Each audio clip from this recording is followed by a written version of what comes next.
श्री शिवाय नमस्तुभ्यम, हर हर महादेव, जय महाकाल। कैसे हैं आप सभी लोग। देखिए, श्राद्ध पक्ष यानी कि पितृ पक्षों के बहुत ही विशेष दिन चल रहे हैं और अब आ गया है वो दिन जिस दिन आपको एक कनेर के फूल वाला उपाय करना होता है। पूज्य गुरुजी ने कहा कि फिर आपके पितरों को तर्पण की जरूरत नहीं होती है, उन्हें सीधे मोक्ष की प्राप्ति हो जाती है। मात्र एक कनेर का फूल और एक लोटा जल से आपको ये उपाय करना है। आपकी बड़ी से बड़ी कामनाएं आज के दिन जरूर पूरी होती है।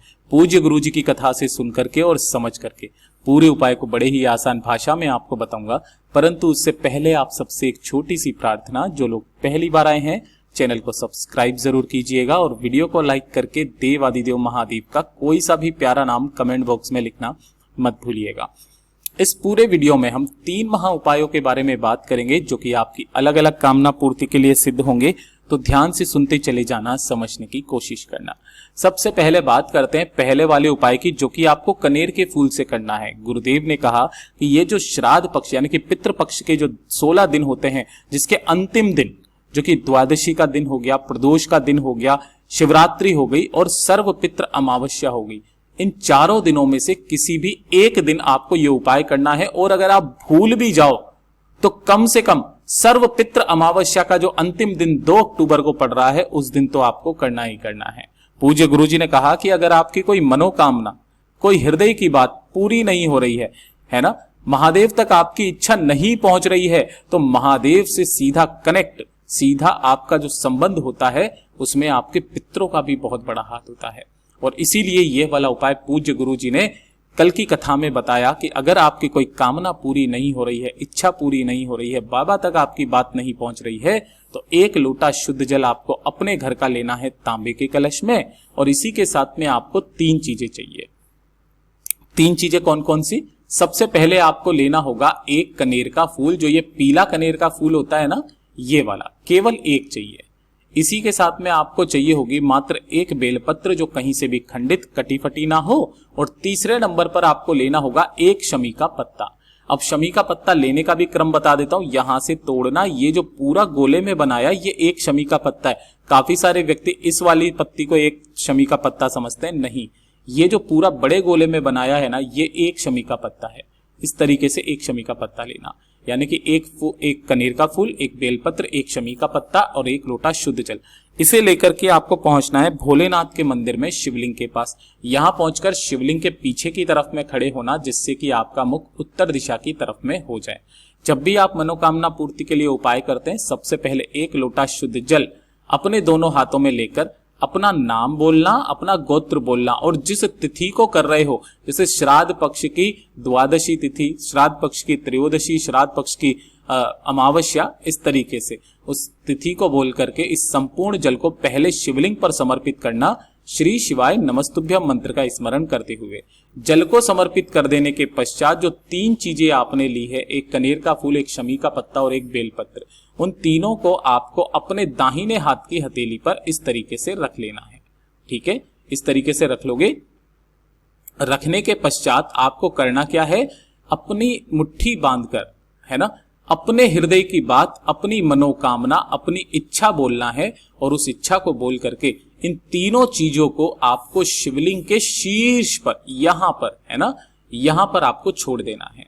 यहां पर छोड़ देने के पश्चात बाबा से विनती करके, कामना करके, जो एक कनेर का फूल यहां पर आपने समर्पित किया है, उस कनेर के फूल को उठा करके माता अशोक सुंदरी के स्थान पर रख करके आ जाना। फिर गुरुदेव ने कहा आपकी चाहे कितनी भी बड़ी कामना क्यों ना हो, पूरी जरूर होगी। पूज्य गुरुजी का बहुत अद्भुत और अचूक उपाय है, जरूर कीजिएगा। बात करते हैं दूसरे वाले उपाय की, और ये दूसरा वाला उपाय मेरे उन सभी भाई बहनों के लिए है, या तो उनके लिए या फिर उनके परिवार में अगर कोई भी व्यक्ति ऐसा है जिसके जीवन के दुख खत्म नहीं हो रहे हैं, एक के बाद एक तकलीफ, एक के बाद एक परेशानी उसके जीवन में आती चली जा रही है, उन्नति नहीं मिल रही, तरक्की नहीं मिल रही है, पैसों को लेकर के समस्याएं उसके जीवन में बहुत है, बहुत ज्यादा कष्ट में जीवन बीत रहा है, या फिर किसी भी तरीके की कोई शारीरिक परेशानी उसके शरीर में है, तो ये वाला उपाय करना बिल्कुल भी मत भूलिएगा। आपको मात्र 1 लोटा जल चाहिए, अपने घर का तांबे के कलश में लेना और इसके अंदर भर देना गंगा जल। ठीक है, थोड़ा सा 2 से 4 बूंदे गंगा जल की डाल देना और इसे लेकर के आपको भोलेनाथ के मंदिर में पहुंचना है, शिवलिंग के पास में। किसी भी दिन किसी भी समय पहुंच जाना। यहां पहुंच करके उत्तर दिशा नॉर्थ डायरेक्शन की तरफ मुख करके आपको खड़े हो जाना है।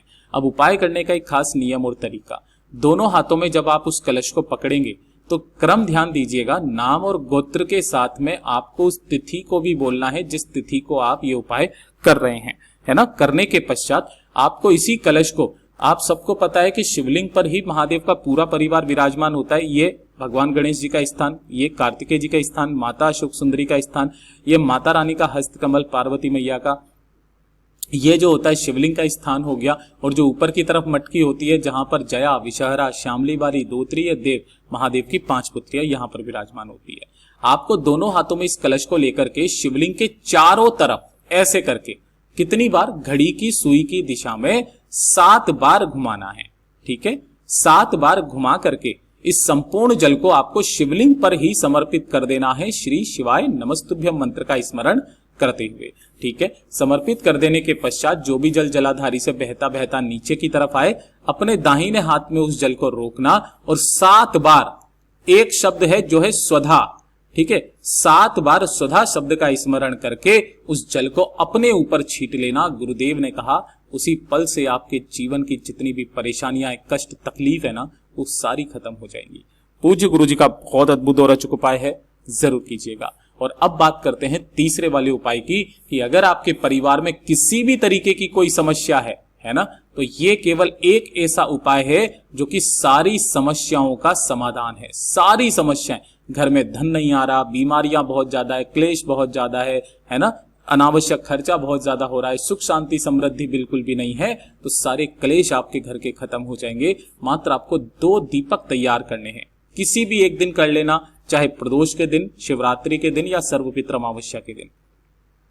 आपको करना क्या है, इस तरीके से एक दीपक लंबी बाती का तैयार करना और दूसरा जो दीपक तैयार करोगे वो करोगे गोल बाती का। अब चाहे आप आटे का करो चाहे मिट्टी का, जिसकी आपकी इच्छा उसको करना, और दोनों के ही अंदर आपको भरना होगा गौ माता का घी। ये चीज का ध्यान रखना, ठीक है। अभी आपको इन दोनों दीपकों को प्रज्वलित नहीं करना है।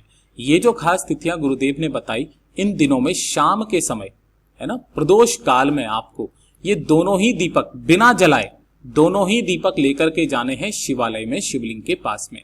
जो पूजा पाठ अर्चना आपको करना है करना। जो गोल बत्ती का दीपक है, जब आप वापिस आएंगे ना, तो गोल बत्ती के दीपक को महादेव की जो चौखट होती है, शिवालय की चौखट, वहां पर गोल बाती का दीपक आपको अपनी कामना कह करके प्रज्वलित करके आ जाना है। लेकर के दोनों दीपक जाना है, यहां पर आपको गोल बाती का दीपक प्रज्वलित करना, ठीक है ना, माचिस साथ में रखना। और उसके पश्चात जब आप ढोक देकर के वापस घर की तरफ आएंगे ना, तो घर में अंदर जाने से पहले जो आपके घर का मुख्य दरवाजा है, उस मुख्य दरवाजे के दाहिनी ओर, ये वाला जो हिस्सा होता है ना, दाहिनी ओर आपको उस लंबी बाती के दीपक को लगा देना है। यहां पर आपको उस लंबी बाती के दीपक को लगाना, जिसकी बत्ती का मुख आपको उत्तर दिशा की तरफ रखना है, ना कि दक्षिण दिशा की तरफ। किधर रखना है? उत्तर दिशा की तरफ।